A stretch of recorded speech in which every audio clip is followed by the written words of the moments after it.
London, 1872. I have entered into the service of a new gentleman. It would seem he is a gambling man. Welcome, my name is Dr. Nought, and this is 80 Days. It's an interactive fiction game released by Inkle, and it was originally released in 2014, then again on Steam 2015, and that's the version we're playing. So this is loosely based on Jules Verne's novel Around the World in 80 Days. And like it said before, the year is 1872, and Monsieur Phileas Fogg has placed a wager at the Reform Club that he can circumnavigate the world in 80 days or less. And we, as the player, we play as Phileas Fogg's manservant, Passpartout, whose actions and decisions are controlled by us. And we control the game, of course, because we're the player. So, the cool thing that actually drew my attention to this game is the developers estimate that on one complete circumnavigation of the globe, we, the player, will see approximately 2% of the game's 750,000 words of textual content. So it's one big story, and if you like what you see in this playthrough, pick up the game and just take a different route and you'll see a bunch of different things, so that's really cool. So one caveat before we start, we'll start in London of course, is I'm a Midwestern United States person. I've lived there all my life and I cannot pronounce a single word in a different language other than English, and half of those words I can't pronounce, and I am terrible at accents, so I'm just gonna read everything in my own voice. I'm not gonna do character stuff. We're just gonna go, let's have some fun. Here we go. London, 1872.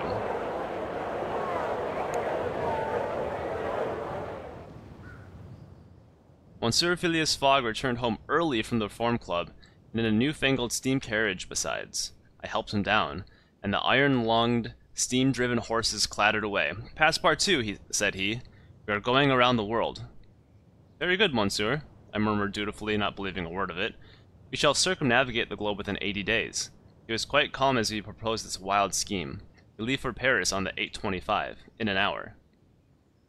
This was quite a departure for my master, who was, by all accounts, a creature of inflexible habit and mechanical regularity. Perhaps the carriage's engine fumes had affected his reason? For Paris, monsieur?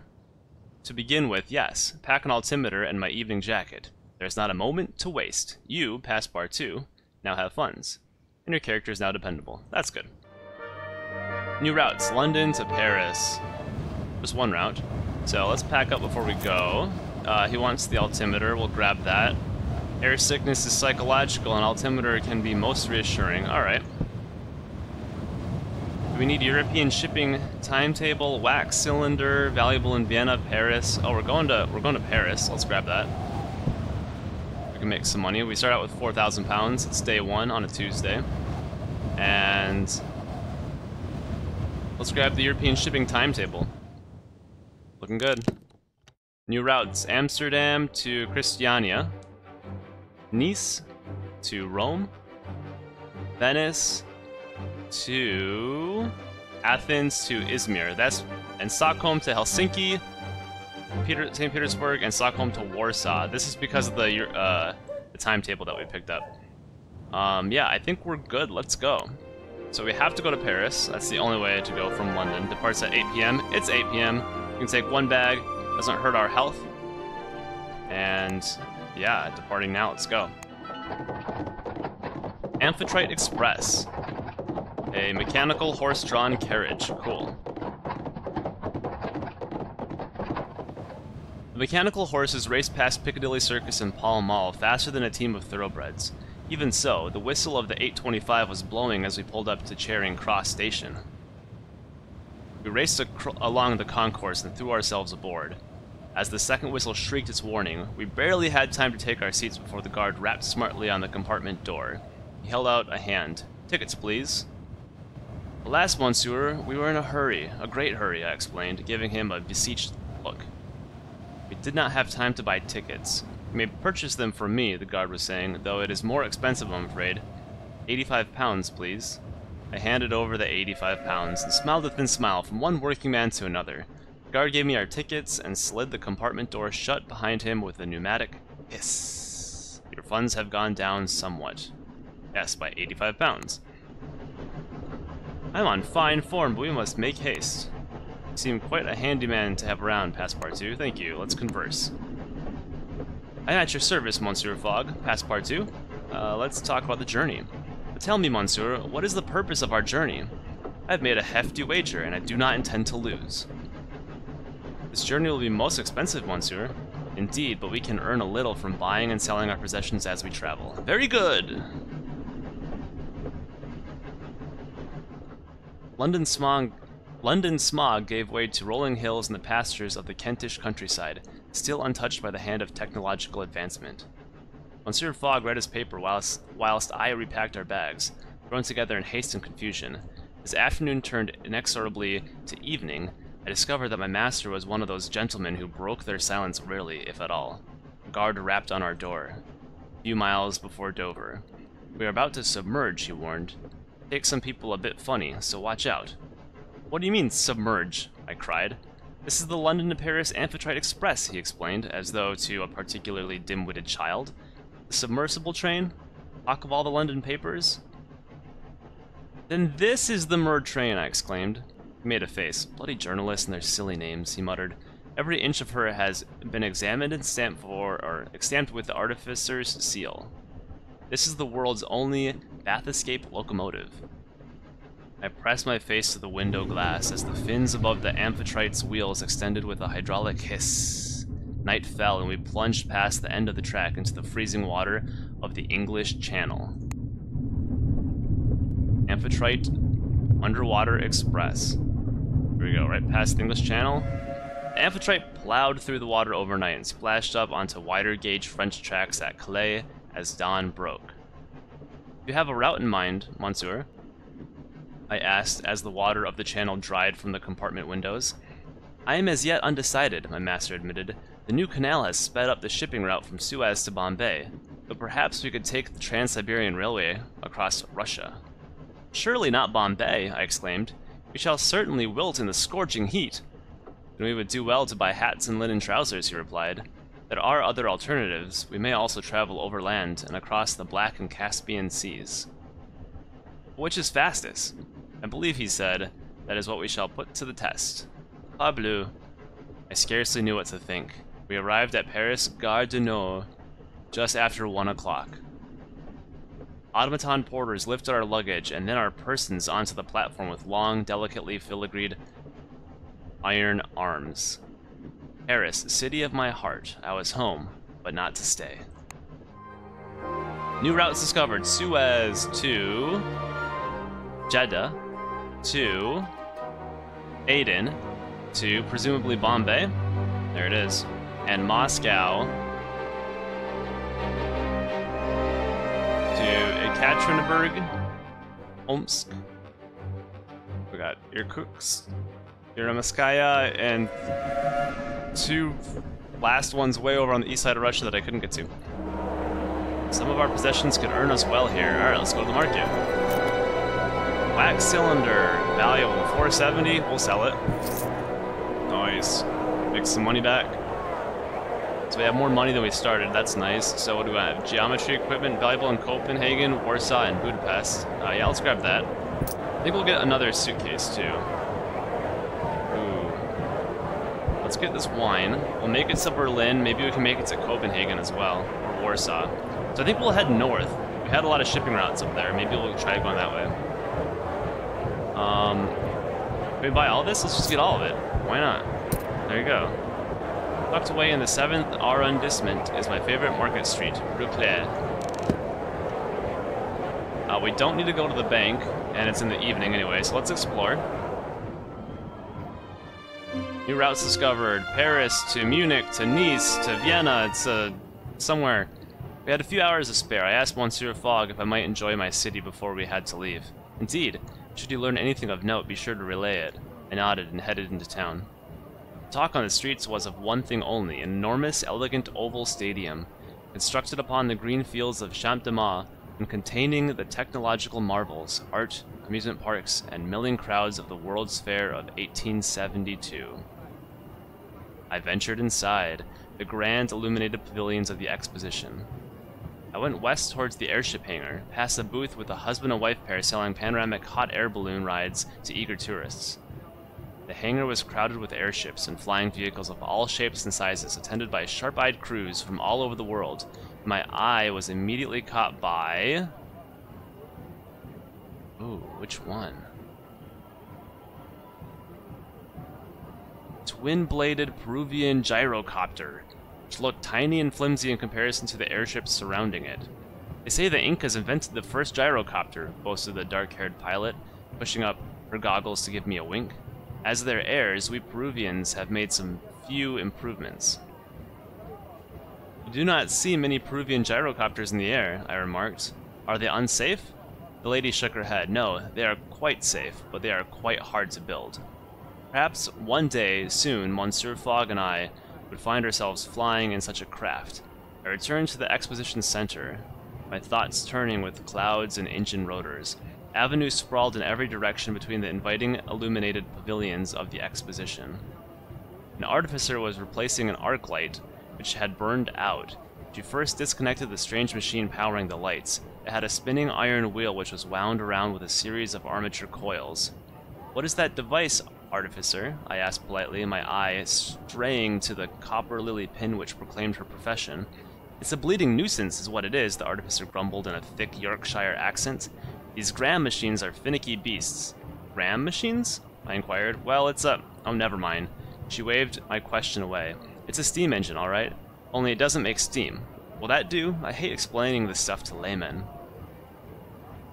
The harshness of her tone was belied by her gentle touch as she unscrewed the arc light's globe of enameled glass and replaced the 2 carbon rods within.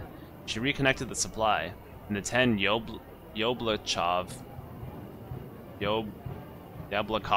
that's probably, and the 10 Yablakov candles connected in series lit up once more. "They are miraculous," I breathed. The artificer snorted. "They're hard work, is what they are. Miracles indeed." But her mouth softened into a small, proud smile. She looked at her pocket watch, cursed, and hurried off, dropping something as she went. Yeah, I pocketed it. It was a guild medallion, a token of membership or favor that might prove useful should we encounter other artificers along our path. I looked about me once more. Crowds of tourists jostled and heaved past, their eyes wide with wonder. I took a stroll down the Avenue of Nations, lined with buildings in the styles of the nations of the world and manned by foreign delegates in national dress. A most eclectic sight. Let's go. The Zulu Federation had built a replica village and brought a delegation of 400 diplomats and warriors, which was concerning the French soldiers, guarding the exposition somewhat. Above the display was a fine pharaoh type of their great emperor, Hetshweo, in his palace in Ulundi. One of the impy warriors dropped his fierce look and winked brightly at a passing child, who erupted in shy giggles. "You have made a powerful friend," I remarked to the child, who seemed startled to receive this news and ran off into the crowd. I turned away hurriedly. My feet were tiring, and the hour was growing late. I returned to Monsieur Fogg, who was eating a meal of plain boiled beef à l'anglaise. "Did you enjoy the exposition?" my master inquired diffidently, as though I had been out visiting an aged great-aunt, rather than witnessing all the wonders that the modern world had to offer. "Nothing else could possibly impress me now," I declared. Ah, my friends, how little I knew! I dreamed that night of mechanical wonders and automatons with beautifully enameled faces, knowing little of the strange inventions and stranger peoples I would soon encounter in my journey around the world. Your character is now suave. The medallion should fetch a good price in Karachi should we decide to sell it. Let's take a look at where we can go. So we got Paris to Munich, 2 days, Paris to Vienna, 250 pounds to parts tomorrow by 5 p.m., 75 pounds, or to Nice. Now, we have that thing that's worth something in Berlin. I'd say maybe we go to Amsterdam. So we can do that tomorrow. So let's hit the hotel. We'll pass the night here. Yep. We took a hotel for the night. We will be comfortably here, Monsieur Fogg remarked, but traveling overnight will often be more efficient. Where possible. We cannot travel where it is not possible, certainly, he replied. Still, surrounds of the Hotel Ritz were most enjoyable. Hurry up, Passpartout, don't drop those cases. Let's get out of here. It's day 3 already. Let's go to Amsterdam. We're gonna hire a second car for 44 more pounds. We're not losing our second suitcase. Private car from Paris to Amsterdam.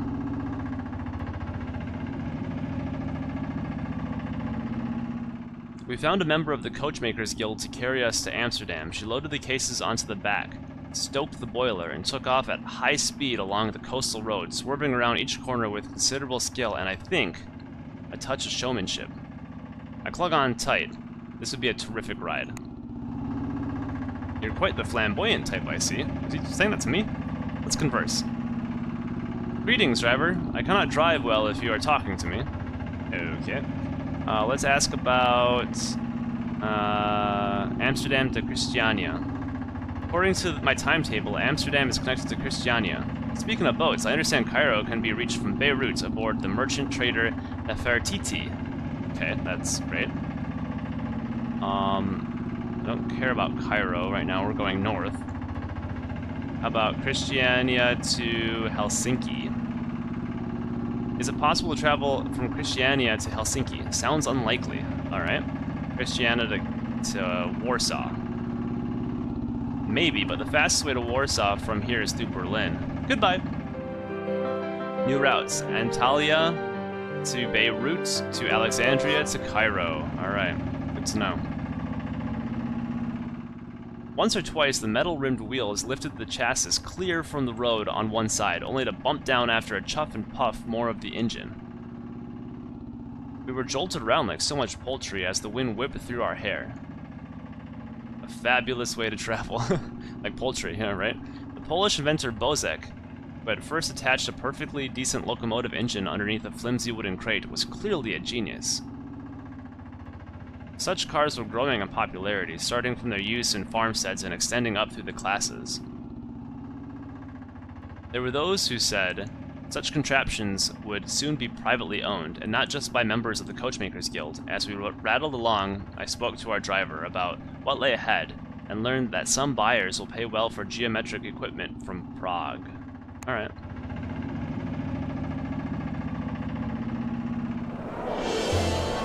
Oh, but the geometry equipment is valuable here.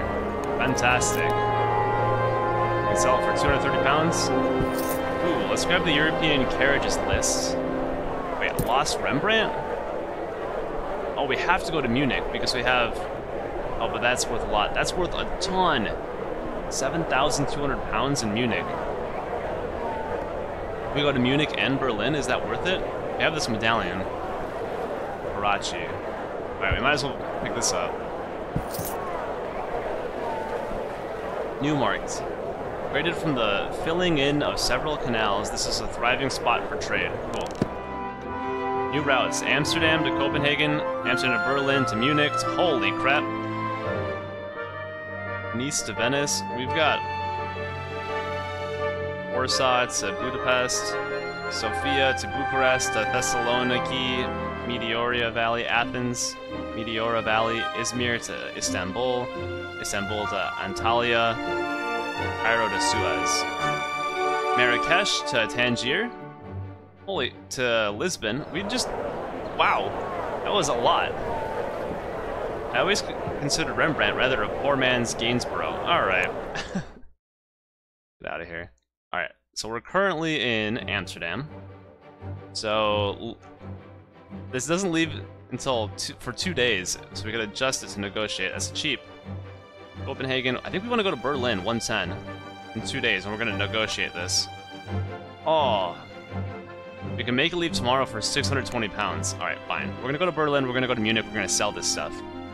So we're gonna go a little out of our way. It looks like Monsieur does not like private cars.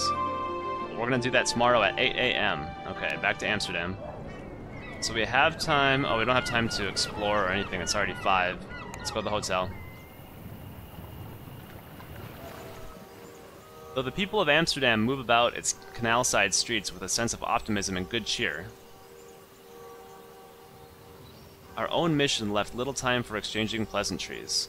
I found a street peddler who greeted me with a cheerful smile beneath a caterpillar-like mustache. What's the fastest way on from here? I asked. Car, I suppose. The roads are good. The canals used to be better, but now they seem almost out of date, he sighed. It is a curse to be rich in the past. By the time the future rolls around, you are poor again. I find the rich mostly stay rich. He shrugged, and I began to wonder whether that truism would apply to my master after our journey was done. The peddler reached into his pocket. Buy an apple? £1. Okay. I bought it, and took it with a smile. We are going around the world, I declared. Aha, he replied. You are like the influenza. What is the cheapest way out of the city? I asked. He mused. Most likely the hydrofoil heading north to Norway. He shrugged. It is fine enough if you don't mind being jolted about, and it's not exactly going around the world unless you don't mind which way. Is Norway worth visiting? He shrugged and made a vague gesture. I hear the Norwegians are moving underground. Who knows? They have strange ways over there. There was, of course, the route following the canals south, in particular the route towards the Rhine, though I feared that to end up in Munich after nearly a week of travel would hardly please my hard-driving master. So many choices. All that remained was to choose how best to depart. Your funds have gone down a touch. Yeah, £1. Amsterdam, straight up to Munich. Yeah, I guess. Well, we're gonna go. We're leaving. We can't explore. We have to go to Berlin. Let's go. Yeah, I guess it's been a week. We've gone from London to Berlin almost. Jeez. We'll hire a second car. We're going to Berlin and then to Munich. This will take us through the first week, essentially. Our next leg was another short trip in a car. I bounded in, eager to get started. We hired the same driver as before. You two, she exclaimed. Get in. He's at 99 health. We don't need to worry about combing his hair. Let's converse. What is your wish, master? Passpartout, there you are. Let's talk about our money, I guess. How are our funds? We are quite comfortable. How is our progress, monsieur? Day 4, I believe? Early days. Very good.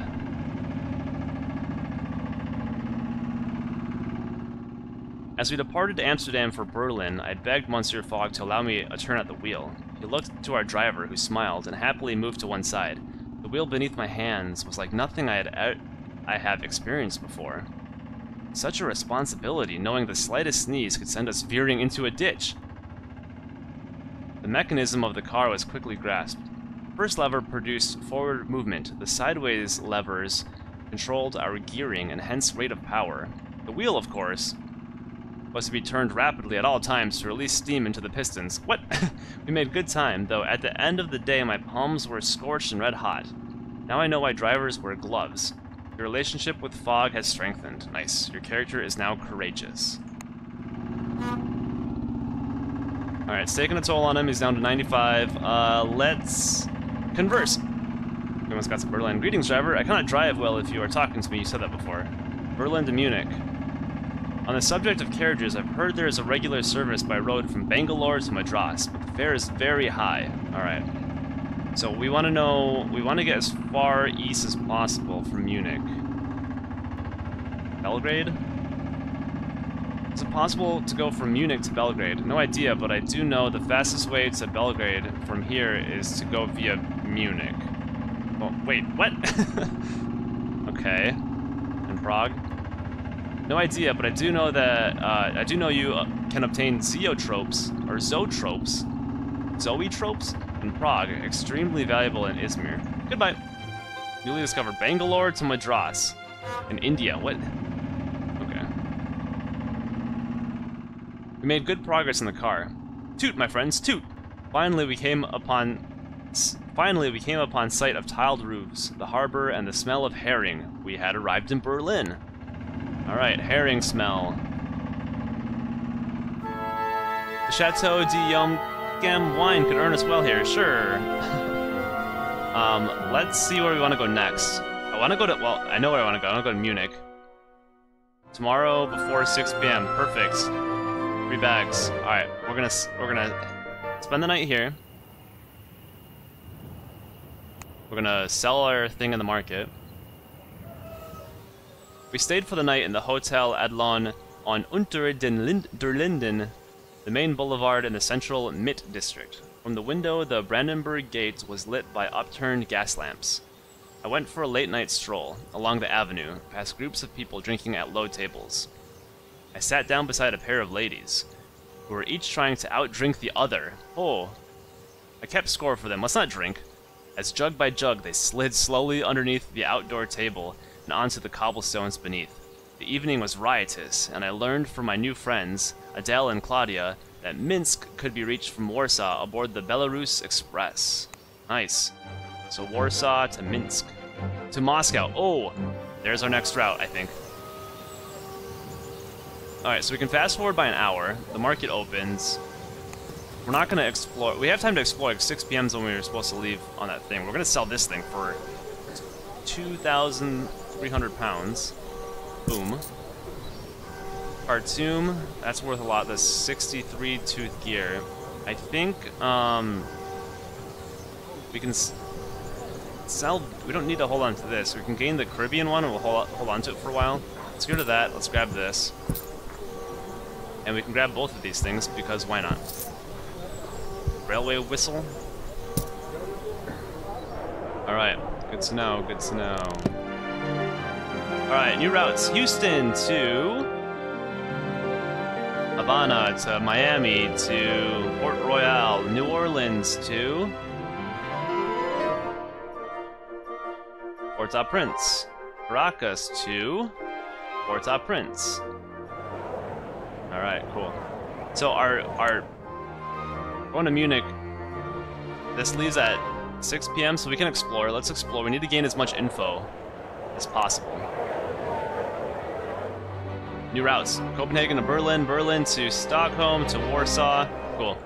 Berlin, they tell me, was once filled with the glorious sound of people speaking French. Not so anymore. Now there is nothing but the crashing of gears. Every street corner is equipped with rotaries and wheeled systems that spin glass globes this way and that. The purpose is quite unclear, but when I investigated one by throwing my shoes at it, I discovered they were extremely robust. Not glass at all, I suspect, but some kind of crystal. The mystery persisted until nightfall, when these globes all lit up, and the people of Berlin clustered around the warmth of the globes to drink beer and converse. It seems they work hard here, but they celebrate with equal vigor. We avoided the festivities, guarding our wallets and heads against the thick wheat beer they drink here, which looks to me more like a puree of oatmeal than a decent lager. The afternoon turned to evening, and we finished our explorations of Berlin. Relations with Fogg have strengthened slightly. Alright, let's get out of here. We're gonna go to... no, we're going to Munich. Might not be the fastest route. Fastest route, I presume, would be Warsaw.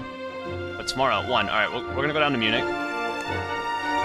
Uncomfortable conditions, open road, -9, +5, so we have the traveling cloak. Let's go. Trevithick Steam-Carriage. We crossed from Berlin to Munich in a patched-up steam carriage. The smoke pumped out the back through a tall iron chimney, leaving a soot-smudged wake which trailed behind us like a flag. The countryside was the very definition of bucolic.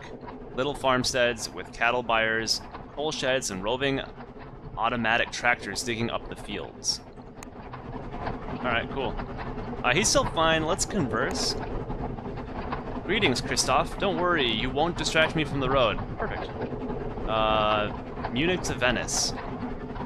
You mentioned cars. I've been told... okay, we said, I have the times for a journey from Munich to Venice in this pamphlet. You mentioned cars. I've been told Ottawa can be reached from Toronto by local hire car. How is that even relevant? Alright. What else do you know? How about, actually, let's learn more... apples. Let's learn more about Ottawa. Ottawa is the jewel of all Canada. Did you know they have electric lighting? No way. Ottawa to New York. Is it possible to go from Ottawa to New York? Yes, my childhood sweetheart helped to build the Canadian Pacific Railway from Ottawa to New York. Perfect. An apple, Christoph? Most generous. Oh, so we can keep talking.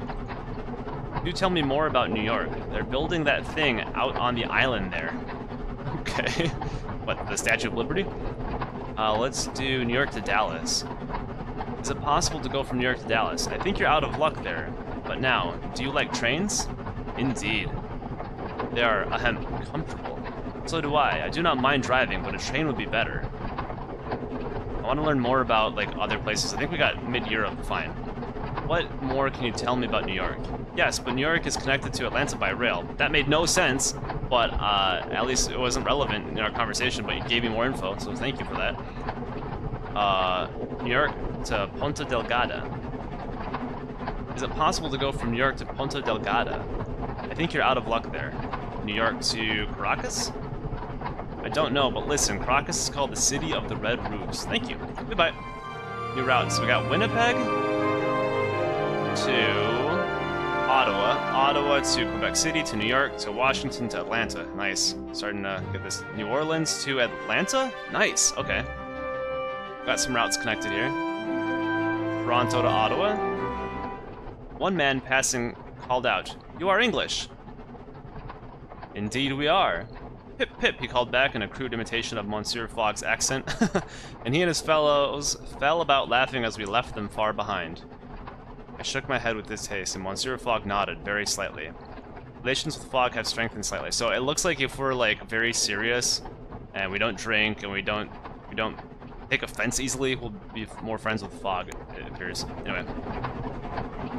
Let's go. We happen to Munich. Several of our possessions should be quite valuable here. That's why we came here. Alright, so let's figure out where we want to go next. So Munich, we got to Vienna. Tomorrow at 5, tomorrow at 4 to Venice. That's not the right way. Those are the only two routes we can go? Why can't we go this way? We just were in Berlin.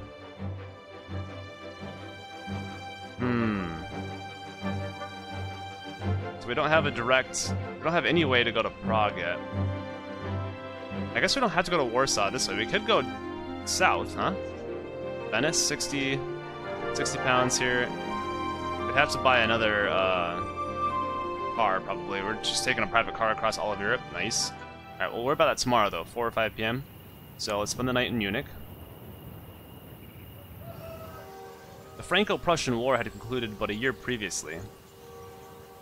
Thus, I flaunted my French accent here, in the victor's city. I had no interest in coddling other sensibilities. That is, until the concierge of our hotel quite deliberately dropped a mug of coffee into my lap. Ouch. Quite a sensitive moment for poor Passpartout. Let's take him to task. I took the man to task, demanding pointedly whether he saw any difficulty with my provenance. He slid from my accusations like a fish from a hook. "You are a valet," he said as he mopped at me with a cloth. "I am a concierge. We both work for your English gentleman." "And let me tell you what my gentleman needs," I replied, sensing this weasel of a creature could be utilized. "We are traveling as fast as possible around the world." Oh yeah, wait. Yeah, let's do that. "We need to know about connections." "We have the best drivers in the world," the concierge replied. "The roads are good, and you will encounter no difficulties." "And beyond Munich?" He shrugged. "You'll be well served in Berlin," he replied. "The rest of the world, I would not venture there myself." Relations with Fogg have deteriorated slightly. Your character is now well healed. Ouch! Okay, we can explore. There was little daylight in Munich. The sky was shrouded in steam and oil fumes, and the tractors and hydraulic excavators in the streets. A place of industry, then, whose citizens wore dark cloaks to protect their finery from the soot. I brushed a few specks of dirt from my collar, absent-mindedly, far more intrigued by the gleaming machines remaking the city skyline. Rumor had it that his work was the doing of the Bavarian king, who had become obsessed with steam power, and was spending an exorbitant sum on imported machinery and engineering works. The Kingdom of Bavaria had recently joined the German Empire. It appeared that the king suddenly had much more time on his aristocratic hands. Well, what matter the whims of aristocrats? The whims of gentlemen were, in my estimation, far more dangerous, as our journey no doubt proved. Let's go to the market. We can sell the traveling cloak for $230. We can sell the medallion for $150. We can sell the lost Rembrandt for an absurd price. That's insane. I think we keep this. And I think we keep this also. We can buy some apples for £1. Let's do that because it helped us before. Ooh, the train timetable. Yes, this should help us Maybe we can find some routes. And we'll take this too. Märzenplatz Market. A busy plaza almost tediously wide. Alright, let's find some routes. Munich to Vienna. Vienna to Warsaw. Okay. Budapest to Belgrade. To Thessaloniki to Istanbul. Okay, that didn't really help us too much.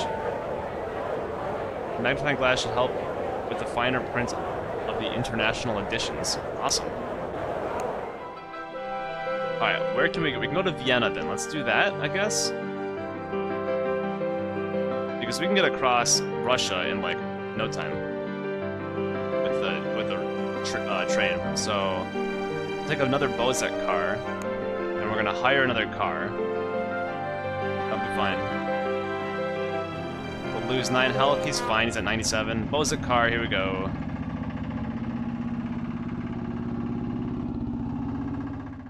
For inexplicable reasons, there was no way to board the Orient Express at Munich. Something strange to do with customs laws, though I understand it to actually retribution for unpaid fees. It seemed the Express charged countries for the privilege of being connected, rather than the other way around. We ended up cramming ourselves into a steam-powered car instead, and chuffing along. Your character is now zestful. Ah. He's at 97, he's fine. Let's keep talking. Greetings, driver. Yes, hello.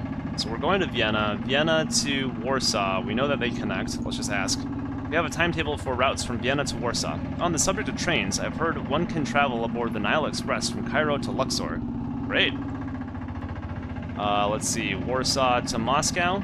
I hear you can reach Moscow from Warsaw. You mentioned trains. I've been told my uncle worked in Ekaterinburg just before the Trans-Siberian Express to Peremskaya suffered a fire. Alright, let's keep asking. Moscow to Ekaterinburg. On the subject of trains, I've heard St. Petersburg can be reached from Minsk aboard the St. Petersburg Express, but the journey is a tiring one. Okay.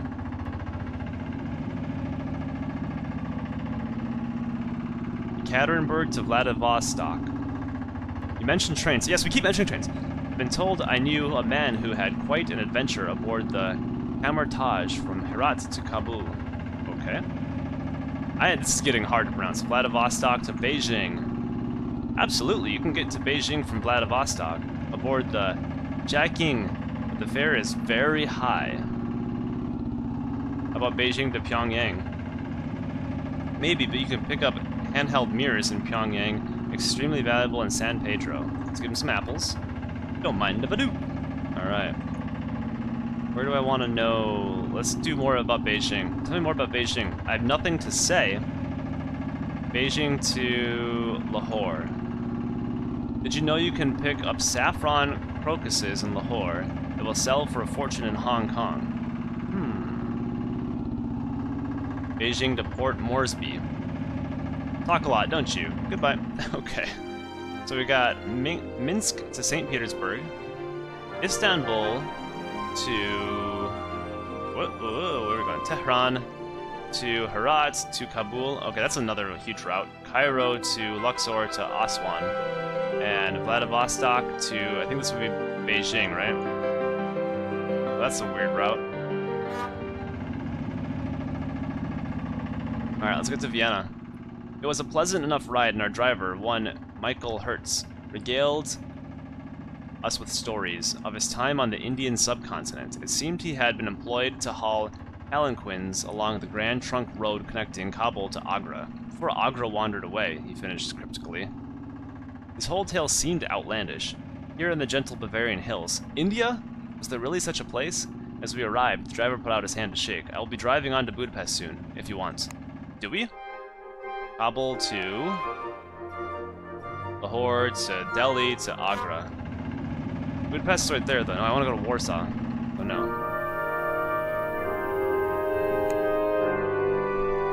How fast? Tomorrow at 7 p.m.? Meh. Tomorrow at noon, look at that. And, oh, it's a train and it's a pleasant ride. Nice. Alright. You know what we have to do? Let's stay at the hotel.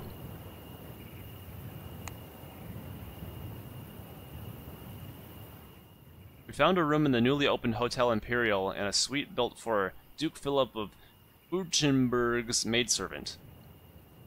There was a delightful chamber group playing in the lobby, so once Monsieur Fogg was seen too, I took myself downstairs, settled down with a cognac, and enjoyed the gentle music. After an hour or so, a group of men in fine dress came in and began making an unconscionable noise at the bar. I listened in on their banter. I could hardly help it, and learnt a most interesting thing. It seemed these men were local councillors who had been supervising a large movement of troops towards the train station, destined for Belgrade, and then Istanbul. They had departed a few days earlier, and now was all but ready for war. My heart sank. It seemed we had missed a possible trip onwards. There was no use crying over spilled light. I returned to Fogg, doubly determined to escape this beautiful, cruel city as soon as we could. We got till noon, right? So we should be okay to explore. I went out to explore the city, and though I saw the presence of the army everywhere, did not see a single flesh and blood soldier. My dear friends, the rumors are quite real. The Austro-Hungarian Empire's might is built upon its armies of mechanical men. Their pewter faces are homogeneously handsome, though some have fine horsehair mustaches attached to their upper lips and subtle variations in the flecks of their eyes. Wow.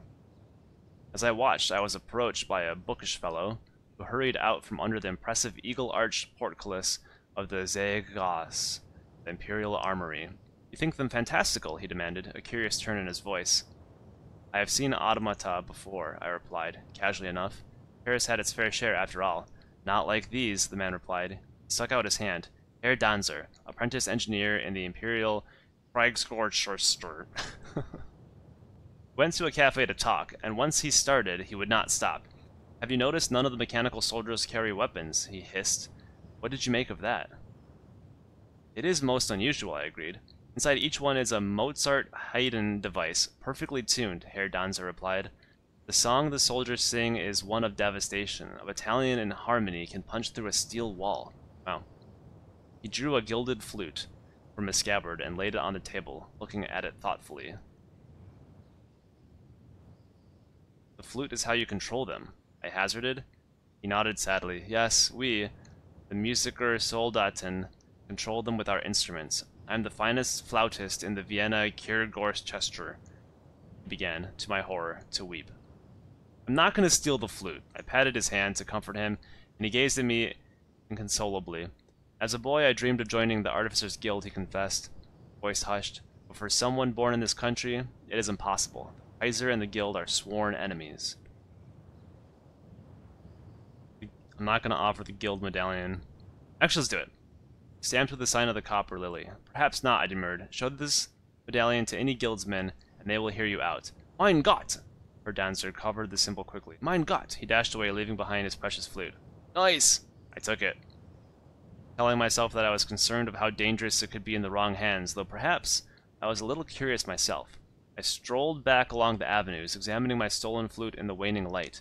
Under its gilded and manicured beauty lurked something sharper and more bloodthirsty. It was as contradictory as Vienna itself. At once the city of music, the city of war. Nice. Zauberflaut should fetch a good price in Alexandria should we decide to sell it. Well, I don't know if we're going to go that far south. Because we're going to Warsaw. Yeah.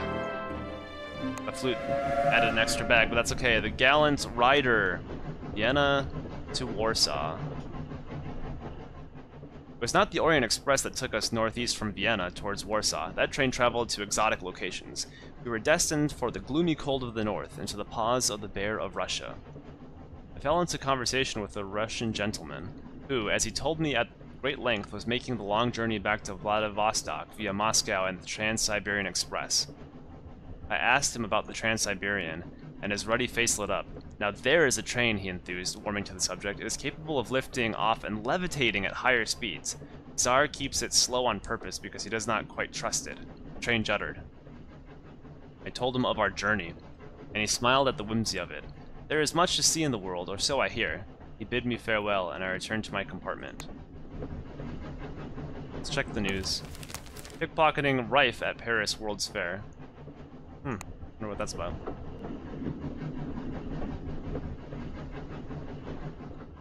train itself was comfortable enough and fast. We arrived in Warsaw before nightfall. Nice.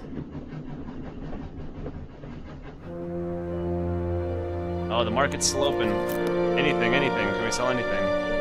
Nothing is particularly... Oh, I think we want the fur coat, though.